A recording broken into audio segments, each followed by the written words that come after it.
Welcome to Bible Fiber. I am Shelley Neese, president of the Jerusalem Connection, a Christian organization devoted to sharing the story of the people of Israel, both ancient and modern. This week we are studying Nehemiah 6. The city wall was almost complete. All that remained was setting the doors in the gateways. With the window of intervention closing, Judah's local enemies kicked their opposition campaign into overdrive. This time around, they focused all their efforts on Nehemiah. Chapter 6 is a record of the various intimidation tactics they brought against him. As the visionary and leader of the wall project, he had a target on his back. In earlier stages, the local opposition mocked the workers and insulted their craftsmanship to try and kill the morale. When that did not work, they threatened to knock off individual workers as soon as they let their guard down.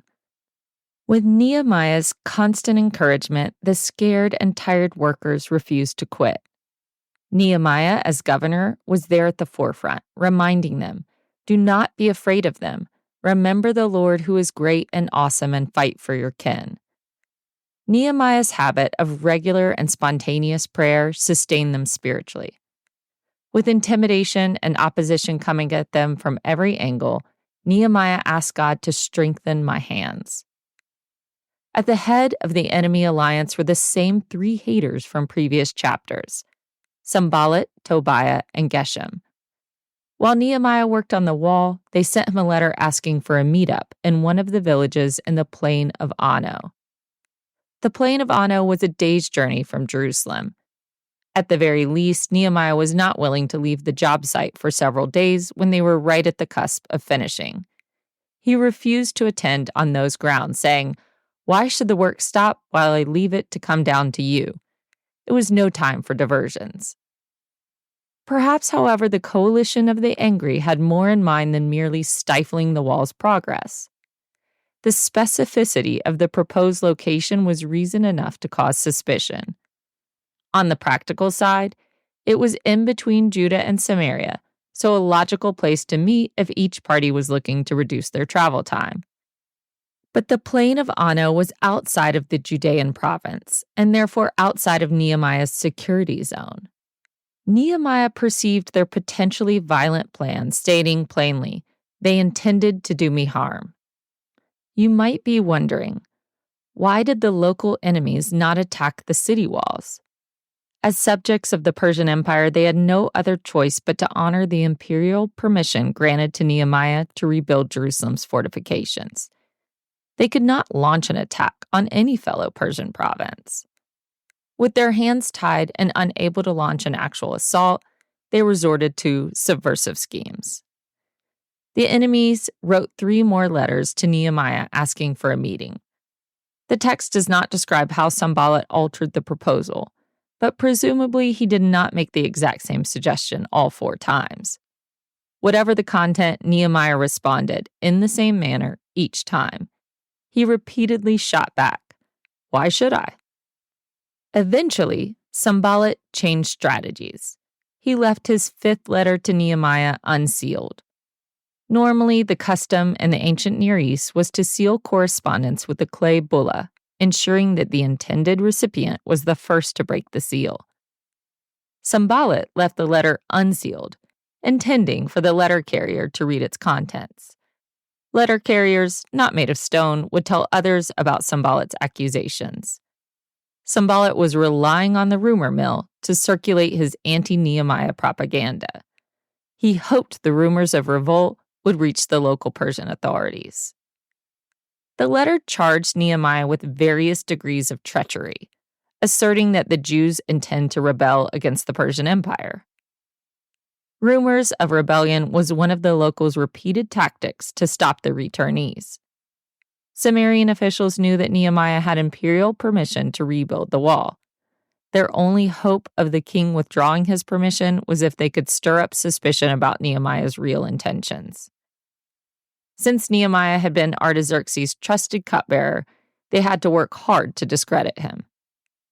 Sanballat's unsealed letter read, "You have also set up prophets to proclaim in Jerusalem concerning you, there is a king in Judah."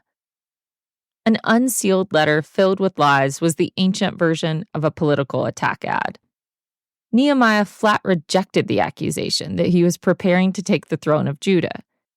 He told Sanballat, "You are inventing them out of your own mind." The Persian Empire forbid local authorities from taking the title of king. While the empire tolerated traditional religions and encouraged local law codes, they did not recognize rivals to the Persian throne. If Nehemiah had declared himself as king, it would have been like signing his death sentence. However, it is important to point out that while Nehemiah denied Sanballat's charge that he was trying to take the throne, he did not deny Judah's long-range goal to restore the royal household of David. According to Jewish tradition, the king of Judah had to be a descendant of King David. Nehemiah was not in the Davidic line and therefore not a royal candidate. Zerubbabel had been the only descendant of David to take on a leadership role in the remnant. Zerubbabel was leader over the first wave of returnees charged with laying the foundation of the Second Temple. The prophets harbored high hopes that Zerubbabel was God's chosen. Haggai envisioned Zerubbabel taking the signet ring of God. In Zechariah's visions, Zerubbabel was elevated above the mountains. And then suddenly, Zerubbabel vanished from the biblical record without explanation.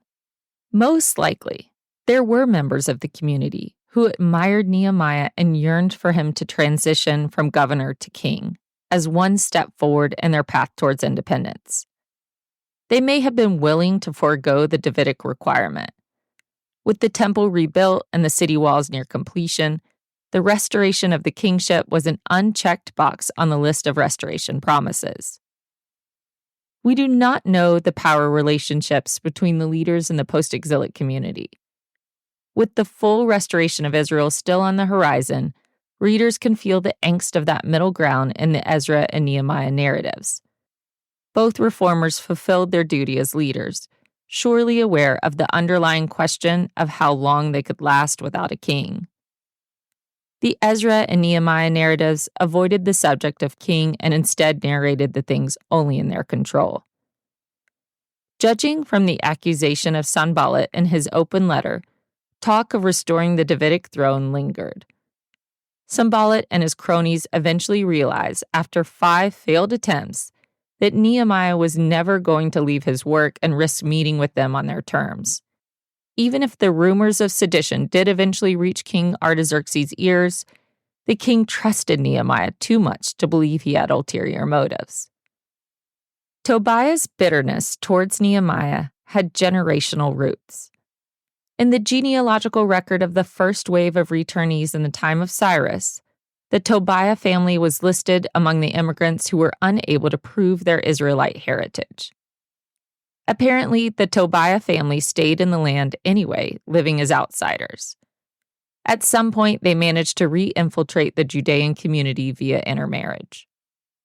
Chapter 6 includes a postscript explaining Tobiah's many family connections within Judah. The explanation for his influence in the community is important in understanding the chapter's last scene at the house of Shemaiah. Tobiah was at one point called an Ammonite, but his Yahwehistic name indicated he also identified as Jewish. The postscript explained that Tobiah's wife and his daughter-in-law were Jewish. Through marriage, many in Judah were bound by oath to him, eager to take his side over Nehemiah.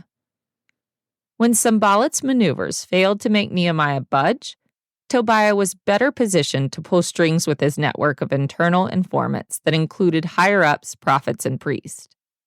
Nehemiah went to the house of Shemaiah, a priest and supposed prophet, believing Shemaiah had a word from the Lord.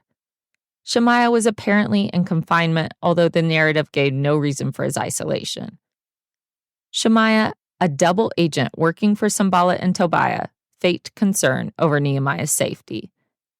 Trying to speak in the repetitive cadence of the prophets, Shemaiah warned him, "They are coming to kill you. Indeed, tonight they are coming to kill you."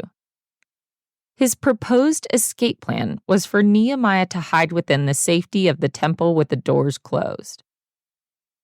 Ever prudent and discerning, Nehemiah saw through the false oracle, threatening his assassination. He recognized the temple offer as a sneaky means of discrediting him as the Judean governor. Nehemiah's refusal to take refuge in the temple was twofold. He was not the kind of leader who abandoned his people to protect his own skin. He asked, "Should a man like me run away?" At every turn, the local enemies were trying to pull Nehemiah away from the wall project. The second part to Nehemiah's refusal is that he knew Jewish laws and put his respect for the temple's sanctity over his own security. Only priests lawfully entered the temple. The punishment for a layperson who entered the sanctuary was death. If Nehemiah disregarded the temple laws, he would jeopardize his reputation as an upstanding Jewish governor. Nehemiah interpreted Shemaiah's motives, accusing him of trying to make me sin by acting this way, and so they could give me a bad name. Such an act would have driven a wedge between Nehemiah and the priesthood. The post-exilic community took false prophecy seriously, but it was still an issue that persisted across the centuries. Zechariah warned the remnant of the poisonous effect of false prophets. He described a hypothetical scenario of a false prophet spreading lies to the point that his own parents had to kill him. After reading Zechariah, one has a vague sense about the spiritual problems in the post-exilic community, but it is all interpreted through spiritualized prophetic language. On the contrary, Nehemiah's telling of the troubles with false prophets is refreshingly pragmatic and gives all the drama in detail. He named the bad actors and exposed their motivation. Working alongside Shemaiah was the false prophetess Noadiah.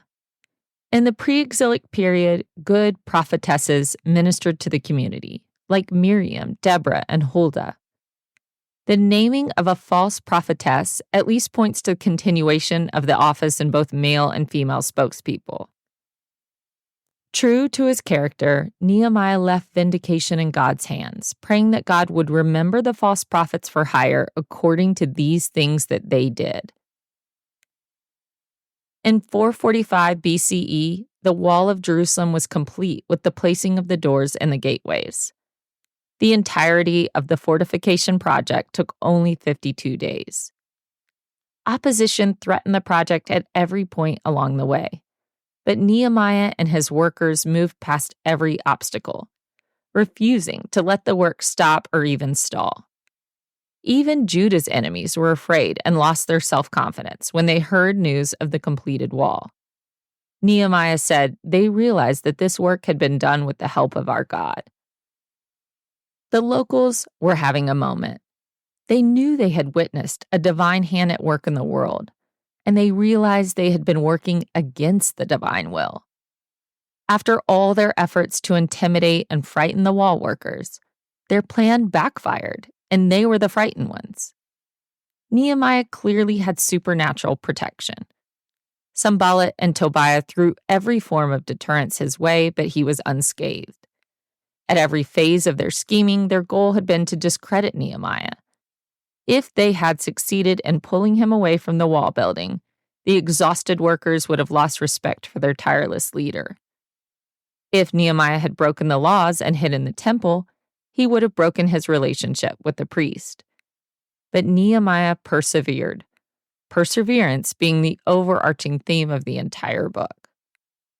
Thank you for listening. Next week, we are reading Nehemiah 7 and learning about what happened after the wall was built. I don't say all the references in the podcast, but they're all in the transcript. Send me a message, I'll respond. Bible Fiber is available on YouTube or wherever you listen to your podcast. Shabbat Shalom.